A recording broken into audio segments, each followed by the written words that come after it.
Good evening, everyone. Today we're going to talk about the 5 biggest mistakes people make when starting a home-based business. I'm in Washington, D.C. at a conference. I forgot my tripod. I'm not set up, but I'm going to do this thing because I said yesterday I was going to start being more consistent with my videos, and I need to do this video. So I'm going to be halfway looking at my notes, halfway looking at you all, but let's get this thing done. First of all, I want to commend everybody that's trying to or has started a home-based business. You had to give up something to start this business, whether it be some time or give up your job or whatever that is. But we want that to turn into profits. And it will turn into profits unless you make one of these mistakes in starting a home-based business. Number one is you don't know who you're there to serve. That's one of the largest problems I see. You need to talk to people and find out what their problems are. What problem do they have that they haven't been able to solve? Don't just say, okay, well, I have this skill and I'm going to offer it to the marketplace. That might not be what they need. For example, I had a client one time that she wanted to do quilting. And I told her, sweetie, no, because Target and Walmart have quilts. That can stay a hobby of yours, but in order for you to start a home-based business, you're going to find something that people need in the marketplace.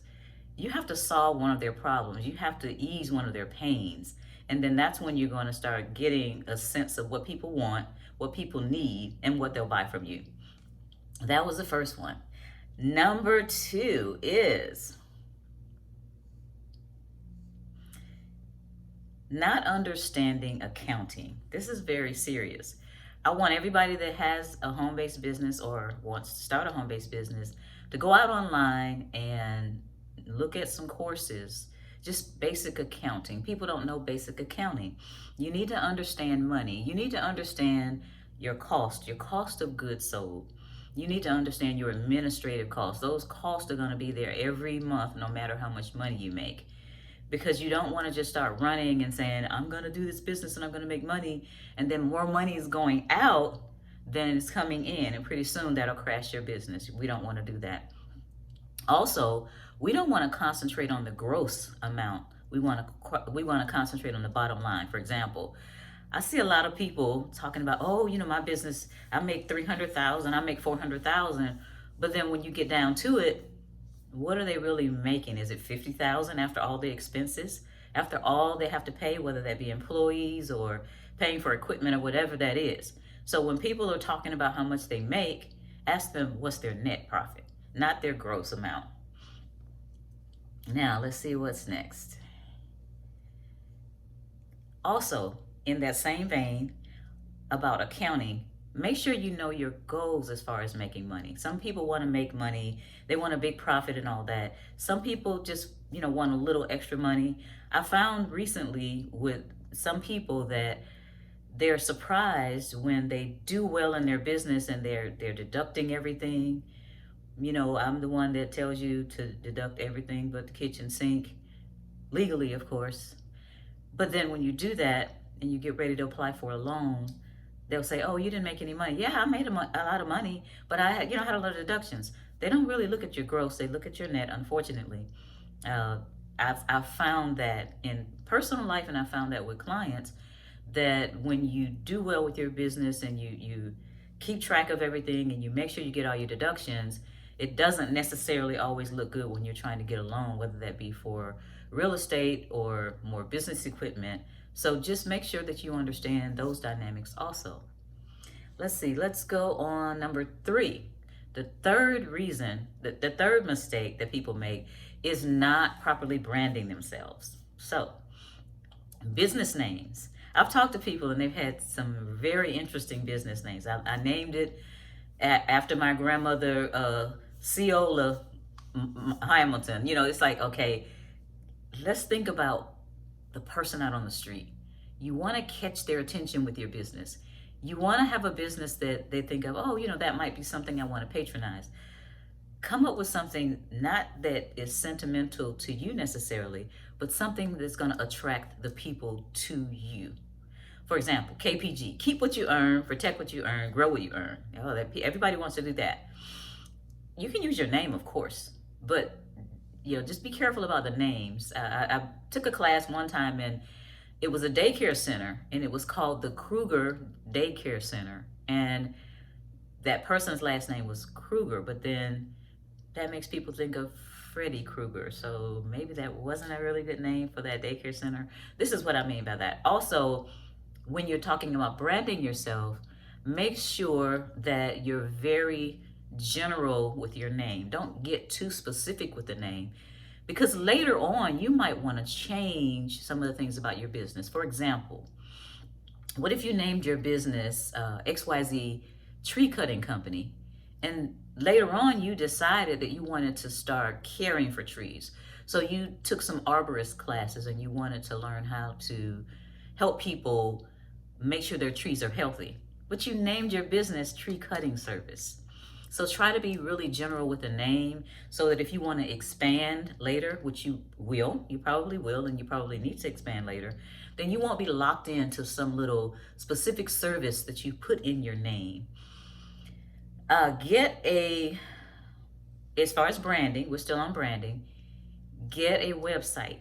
Most people will not patronize you unless they already know you if you don't have a website.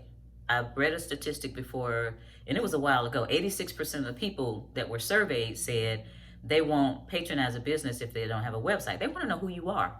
There are a lot of choices out there for most businesses, and they want to see who you are and what you can offer them. So at least get a website. And when you get that website, select the name first. This is what I tell people to do.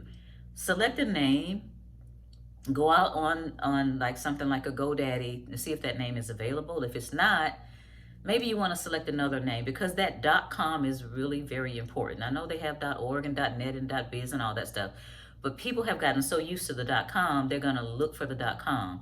And if you name your company Green Paper Company, but then greenpaper.com is taken, that's not a good thing, because if you are advertising for Green Paper Company, they're going to go to greenpaper.com and they're going to see that's not you, and they might just move on. So your name and your domain name, they probably need to be the same. I coach my people to go and get 20 names of businesses that they like, and then go out, put them in order, in the order that they like them, and then go and see if they're available in the .com out there. And the first one that they put in priority order that's available in the .com, that's the business name they should use. Make sure you write them down, because you could be looking and you could, go back in and put one in that you already put. So make sure you have them written down.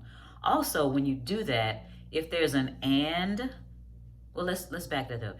Let's get all names that are similar to your name, because literally I know there have been people, their businesses have been hijacked in a way. They got a name and then they didn't get another version of that name. Somebody else came in with the same product or service, got a version of their name because they had built up a reputation and some goodwill, and then started siphoning off business from them. So for example, Peaches and Cream. Somebody else went out and got Peaches and Cream. That's just, or I don't know if you can use the and sign, the ampersand or not, but just get all of the ones. I get the .com, the .net, the .org and all that, and you may be using those at some point. For example, if you get the .com and you grow and later you want to start a nonprofit, then you already have the .org. So this is another thing that I learned. I learned from some sharks to make sure that I have locked down my business name. All right, next one. Number 4, the fourth biggest mistake that I have on here is not setting up the right structure or not setting up in the right jurisdiction. So let's talk about the structure first. I talked about this before. There are sole proprietorships, there are partnerships, there are S corporations and C corporations. Now this thing about the LLC, as far as tax purposes are concerned, there's no protection there. It's just LLC behind your name. So if you are Joe Bradley LLC and you are sole proprietorship, for tax purposes, you're a sole proprietorship. If Joe and Betty Bradley LLC, husband and wife, have a business, they're a partnership. And then if you have an LLC corporation, that's something you can do. You have to file paperwork for. Don't think there's protection for that. It's just if you have a business, take it from a former IRS agent. If you have a business and it's just you, people are going to go after you. The IRS is going to get you. The only protection is a lot of times when you have a corporation, since a corporation is a separate entity, you have a layer of protection.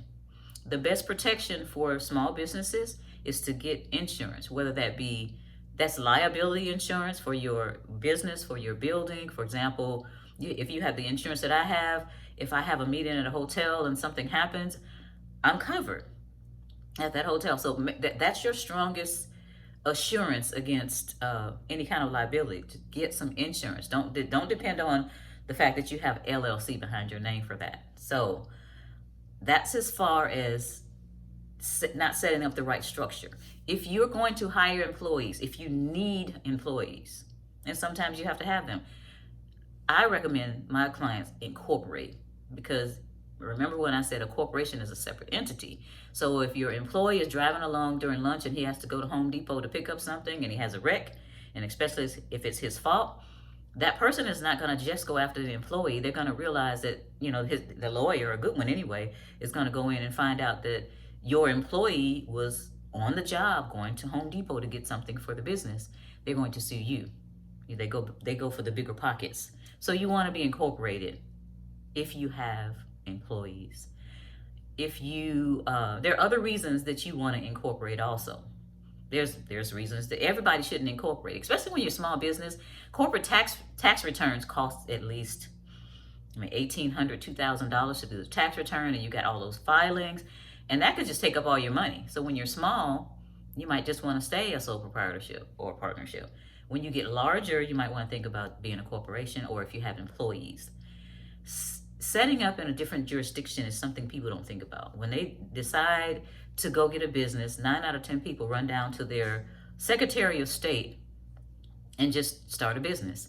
They don't think about the fact that there might be some benefits to setting up your business in another jurisdiction. For example, if you want to build a business to sell, if you want a business that I'm building this business and I want to sell it for millions of dollars, Delaware might be the best place for that. And then based on what your goals are in your business, there are other places that I recommend that people set them up, not necessarily in their home state. And also for anonymity purposes. You don't necessarily want a footprint in your state. If somebody's mad at you or after you, and they could just go into the Secretary of State and find your business, you don't want that.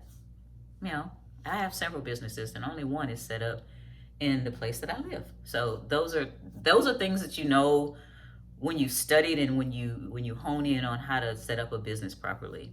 A lot of people, they just listen to what the person that's advising them, their tax preparer or some attorney might tell them, or go down to the Secretary of State or pay me $900 and I'll go and set it up for you. When actually, if you go down to the Secretary of State, it's no more than $200 to do it yourself, and you can do it online.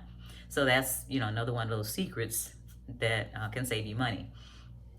Okay, so I went over those. Now the fifth biggest mistake that people make when starting a home-based business is not investing the profits back into the business. I've seen so many people had a great idea, started a great business, started generating income, and then they went out and bought a new car, or they went out and bought new equipment or something. I'm not even recommending that you go start paying off a whole bunch of bills. You have got to build the business. You have a foundation there, but it needs to be built on. So please, if you start your home-based business, don't go and start spending all the money on other stuff, styling and profiling or flying all over the world or whatever it is. Invest the money back in the business, whether that be that you needed another piece of equipment or whether that be that you needed some classes or something to shore up your business. Because a lot of times it takes 2, sometimes 3 years for a business to get solid. And you don't want to start siphoning off the money onto other stuff before you get solid. So those were the things. I'm going to go over them one more time. Number 1, not being clear about who you serve. Number 2 was not understanding accounting and how money works in a business. Number 3 was not properly branding yourself, not making sure that you have your business name and everything locked down. Number 4 was not setting up the right structure or not setting up in the right jurisdiction for your business or the best jurisdiction for your business. And number 5 was not investing the profits back into the business. Those are very, very important things I've seen over the years when I've worked with business owners that, we had to go do some cleanup work to get them back on track. When you do the front end work up front, and then if you do that correctly, all those things correctly, then it's kind of smooth sailing after that. Thinking of smooth sailing, I am going to take on, this is the last day of August, September starts tomorrow. I am going to take on 10 people for 3 months to help them start and grow their home-based business. They'll be able to be clear about who they want to serve, what their product is, what their service is, how to get it going, how to set up properly, all these things. If you want to be one of those 10 people, first come, first serve, go to connect@sherrypeeljackson.com. That's connect@sherrypeeljackson.com. I will give you the details as to how you can be one of those people that gets that business boost. So by the end of the year, you'll have a business. It'll be at least up and running, and then next year, you'll be ready to go with it. You guys, I'm getting ready to go to bed. I'm in a conference tomorrow. Walking around Washington, D.C. is kind of creepy sometimes, especially the people that are up here trying to run our lives. Anyway, you all have a great evening, and I'll talk to you soon.